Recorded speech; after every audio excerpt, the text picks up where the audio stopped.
ఈరోజు మనము న్యాయ పరిభాషలో bailable offence, non bailable offence అంటే ఏంటో తెలుసుకుందాం. బెయిలబుల్ అఫెన్స్ అంటేనేమో నాన్ కాగ్నిజబుల్ అఫెన్స్.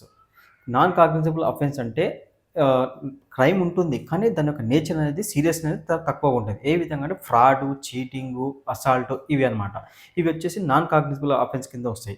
సో వీటి వచ్చేసేమో ఎవరైతే అరెస్ట్ చేయబడిన వ్యక్తి ఎవరైతే ఉంటారో అతను ఏం చేసాడంటే కోర్ట్‌ని తన యొక్క బెయిల్ ఇవ్వండి అని చెప్పి ఒక రైట్ లెక్క అడిగే పర్మిషన్ అడిగే అధికారం ఉంటుంది. కానీ నాన్ బెయిలబుల్ అఫెన్స్ ఉంటాయో అవి వచ్చేసి కాగ్నిజబుల్ అఫెన్స్. అంటే దాని యొక్క క్రైమ్ యొక్క నేచర్ అనేది చాలా సీరియస్‌గా ఉంటుంది. ఏ విధంగా అంటే మర్డరు, కిడ్నాపింగ్, రేపు ఇంకా దొంగతనాలు ఇవే ఇవి డౌరీ డెత్ ఇలాంటివి ఏవైతే కేసెస్ ఉంటాయో దాని యొక్క నేచర్ అనేది సీరియస్‌గా ఉంటుంది కాబట్టి ఇవన్నీ వచ్చేసి నాన్ బెయిలబుల్ అఫెన్స్ కింద వస్తది. కాగ్నిబుల్ అఫెన్స్ కింద వస్తాయి. వీటిలో బెయిల్ ఇవ్వాలా లేదా అనేది కోర్ట్ యొక్క ఇష్టం మీద ఆధారపడి ఉంటుంది. కానీ ఒక వ్యక్తి డైరెక్ట్‌గా నాకు బెయిల్ కావాలని చెప్పి కోర్ట్‌ని ఒక రైట్ లెక్క అడిగే పర్మిషన్ అంటే అధికారం మాత్రం ఉండదు. ఇది బెయిలబుల్ అఫెన్స్‌కి, నాన్ బెయిలబుల్ అఫెన్స్‌కి తేడా.